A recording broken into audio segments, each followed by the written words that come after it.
Last time on Powering New Zealand, we discovered the great pioneers that got us going as world leaders in hydroelectricity.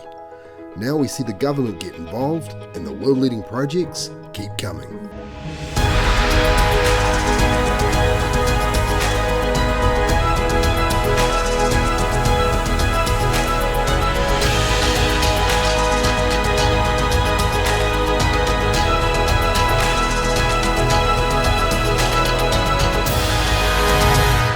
Now, last episode, we briefly mentioned a guy by the name of Fletcher.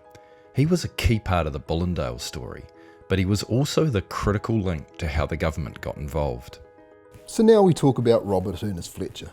And Fletcher immigrated from England to New Zealand about 1885, and he set up the Fletcher & Co. electrical contracting company in Dunedin with, of course, Walter Prince.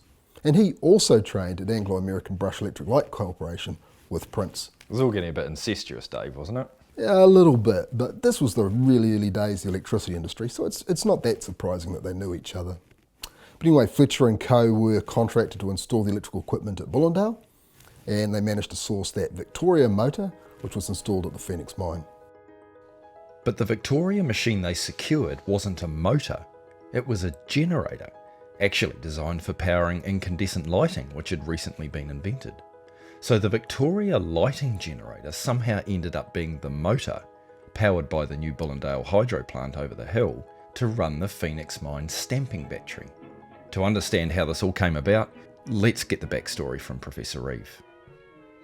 So before there was efficient lighting like LEDs and halogens, we had incandescent and arc lighting. Incandescent lighting was actually first in 1820, and they would heat a filament up white hot and it would glow brightly. Now, having things at white heat in the atmosphere is hard on materials, so they had to use really expensive materials like platinum, and that makes for a very expensive light bulb. So lighting wasn't practical until 1878, when the American Charles Brush came up with the arc lighting system. Now, arc lighting uses two carbon electrodes to come together and to form an arc, and it glows really brightly, a bit like arc welding or lightning. It's really bright, but it was quite expensive, but it was still used in street lighting and in commercial buildings. And then just after that, two men, Joseph Swan and more famously Thomas Edison, came up with a cheap filament inside a vacuum inside a glass bulb. And with the cheap, practical incandescent light, electric lighting swept the world. So American Charles Brush invented the practical arc lighting system. Now, his company made high voltage DC generators that could send power quite a long way, normally used for street lighting. But it had been known for a while that you could actually use a generator as a motor, but in practice it didn't work very well. They would arc and they wouldn't run very well and they'd run inefficiently. There was, however, one exception. The Brush Victoria dynamo did run well as a motor, but it was used for incandescent lighting, and so it was low voltage and relatively low power. If it was going to be used at Bullendale, it would need to be modified. So the story goes that the Suez Canal requested a large electric motor. And the only way they could get one big enough was to modify a dynamo. So they modified this dynamo, which is known as a Victoria dynamo, and they converted it to a motor at 2000 volts running very high power. In fact, they created a monster. But how in 1885 did a motor ordered for the Suez Canal end up in Bullendale? Well, apparently the order was cancelled, and so it became available for George Bullen's electrification project. And Robert Fletcher completed the conversion here in New Zealand, and he installed the motor at Bullendale. And it ran 41 kilowatts. That's about the power of a small car. Yeah, and purpose-built motors of the time were only getting up to 7.5 kilowatts. In fact, they needed both arc dynamos to run it. It may actually have been the largest electric motor in the world for the 5 years it was in operation until 1891. Which is pretty impressive given that electrical power had only been used just for lighting for about 8 years, and they're only just starting to get to electric motors. It wasn't all smooth sailing for Fletcher though. He spent a great deal of his own money to get the machines running. Then after Prince had his accident, it was left entirely up to him to deliver the project. Unable to keep up, Fletcher was driven to bankruptcy. It would be the father and son team of the Evanses that would get the Victoria Special up to full power. Once out of bankruptcy, Fletcher turned his hand to gold dredges, which were a New Zealand invention and had been operating in New Zealand since the 1860s. By the 1880s, they were powered by coal and steam engines. The Sandhills Gold Dredging Company was almost as remote as Bullendale, being further up the Shotover River from Skipper's Downship, and carting coal into the claim was an expensive and logistical challenge. With the high-profile projects of Bullendale and Reefton in full swing, the Sandhills operators wondered if hydroelectricity might be for them as well. Enter our man Fletcher, who was contracted to provide the power plant, which he did, this time successfully. By 1890, Sandhills had the first electricity-powered gold dredge in the world. The Sandhills gold dredge was highly productive, and the company's energy costs fell almost to zero. Near the peak in 1903, the number of gold dredges on the Clutha, Kawerau and Shotover rivers reached 201. Yep, by the start of the 20th century, New Zealand knew as much about electricity, and especially hydro, as any country in the world. By now, Richard Seddon's government was keen to get in on the action, and it chose Rotorua as its guinea pig town. Already an international tourist destination, the government believed using electric lighting would increase Rotorua's tourism appeal. It also sought to run the new local sewage plant using electric motors. And once again, it was Robert Fletcher who was called to duty.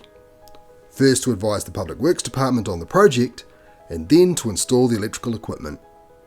He chose this site, Akiri Falls on the Kaituna River. Commissioned in 1901, it was one of the first government-built hydroelectric power stations in the world. It was the success of the Akiri Falls project which convinced the government that hydroelectricity had a big role to play in building the country. They resolved the majority of New Zealand's electricity projects would come from state coffers, and the New Zealand people would only build hydroelectric power stations. This was a policy that survived successive governments until 1958. Robert Fletcher died on the 17th of September 1935 in Auckland, and was honoured by a glowing obituary by the New Zealand Institute of Engineers. The obituary quite rightly noted his significant contribution to the projects that made such a difference to both New Zealand and Australia. He constructed the first hydroelectric power station in Australia as well. He was chief engineer at the Melbourne exhibition. He was chief electrical engineer at the Hobart exhibition. He was a senior manager at 3 iconic New Zealand engineering firms. And of course, he installed the electrical machinery at Sandhills, here at Akiri Falls and Bullendale. Now Dave, I've got Fletcher's obituary here and it does not mention Bullendale anywhere. What's going on? Well, it's not that hard to understand why he might not have liked Bullendale that much. I mean, his friend was injured there and they were friends at the time, and that put intense work pressure on him. He had to follow up with the contract, and then he was made bankrupt, and there was legal action over that, and then he was dumped from the contract. So it's not hard to understand why Fletcher may not appreciate Bullendale very much. For us though, this is the genesis of our love affair with hydro, so he's really important to us. So what do you reckon? Pretty impressive guy? Yeah, I think we should put him up there on the board with his mate Walter Prince. But we have never been able to find a photo of Robert Fletcher, so this will just have to do. So let's just pause for a minute here, Dave. If you look at the Power Board of Fame as we have it now, we have this random group of guys who came together around this crazy project to put the Southern Hemisphere's first hydro power station in the middle of the back blocks of Beyond. Not completely random, because Fletcher and Prince did know each other. They worked together for some years. Yeah, fair enough. I guess my point is that Bullendale, which was an international achievement in itself, then became a springboard for New Zealand to go on with these guys and do a bunch of other amazing things. I mean, there was Reefton, which was first town to be lit by electric light in the Southern Hemisphere. There was Sandhills, which was the world's first electrically powered dredge. And then there was Akiri Falls, which was one of the Southern Hemisphere's first state-built hydro power stations. Yeah, these guys really were the match that lit the spark to a century-long fascination with renewable energy and led to us having one of the most enviable renewable energy systems in the world today. We really are amazing guys. So sticking with the Akiri Falls story, there's another person who deserves to be on our Power Board of Fame that was the chief engineer of the Public Works Department when Akiri Falls was built. His name is Peter Seton Hay. Now Hay was born in Glasgow but came out to New Zealand when he was just a kid. Now one of the interesting things about Peter Seton Hay is that in 1877 he was the second graduate of New Zealand's first university, which was the University of Otago, and he graduated there with a Bachelor of Arts in Mathematics. Hay fell into a job with the Works Department in 1875, where he was deployed all around Otago on survey work for the new railway lines. He soon gained a reputation for being able to solve difficult calculations in his head, which made him really useful on remote fieldwork. Hay's intellect saw him oversee 7 critical new viaducts, and by 1896 he was dedicating significant resources to surveying New Zealand's lakes and rivers. By 1901, California was also at the forefront of hydroelectricity, and a guy by the name of L.M. Hancock, who was an expert in the Californian hydro projects, was invited down under to assess our hydro potential. Hancock arrived in 1903 and Hay was chosen to support him. The two travelled from Wairoa at the tip of the North Island to Monowai in the deep south from October to December of 1903. Hancock's summary declared that New Zealand had an abundance of hydroelectric potential that should be developed. Now, the more detailed report was left to Peter Hay, and in 1904, the printed and bound report from Peter Hay was tabled in Parliament. Now, Hay's book is the seminal word in hydro catchments in New Zealand. It's still the first word and the starting point for every major hydroelectric scheme in New Zealand. Hay's conclusion about New Zealand, and I'll read it from this. There seems to be every reason to suppose that the gradual development of water power would accelerate the general industrial progress of the colony by providing a supply of cheap power, much cheaper than steam or other motive power, and in a form to easily meet many varying conditions of service. Hay's report recommended many sites, but number 1 was here at Lake Coleridge in the mainland. That was all the New Zealand government needed. Coleridge was first out of the blocks, and New Zealand went on to become a hydroelectric powerhouse, a vision that didn't really end until the construction of Clyde in 1992, a scheme of course that was surveyed by Hancock and our man Hay. Hay became Engineer-in-Chief in 1906, but died in office the next year. He was inspecting the progress of work on the North Island main trunk line near Waiouru when he suffered from the severe cold. He contracted a lung infection and died of pleurisy on the 19th of March, 1907. It really is fitting that New Zealand's first homegrown engineer is also one of our greatest. It was thanks to Hay that we now have Coleridge, Arapuni, Benmore, Karapiro, Whakamaru, Tekapo, Clyde, Tokanu, and just about every other major hydro power station in New Zealand. So there you go. Without Hay, we may not have all the hydro projects we have in New Zealand today. And that's why Hay needs to be up on our powerboard of fame.